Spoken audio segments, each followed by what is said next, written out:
Hello everyone, welcome back to the channel. Hope you are doing well and fine, and in today's video I'll be showing you how to format a laptop windows.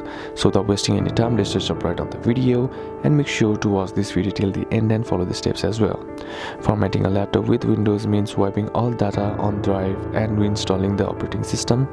So the first thing that you need to do is back up your data. Before formatting, save important files to an external drive, cloud storage, or another computer.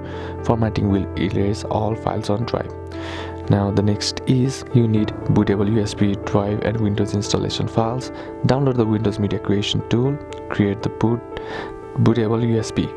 Now once that's done, all you gotta do to format the laptop is go to your search bar and then go to and type in settings. Once it opens, here what you need to do is head over to your systems. And once you're inside your systems, here what you need to do is power and sleep. What you need to do here is, so once you are here, what you need to do is simply tap on Windows Update right here. Once you do that, here you'll be sent to this Windows Update page. Right now, here you'll find the option that says recovery right here.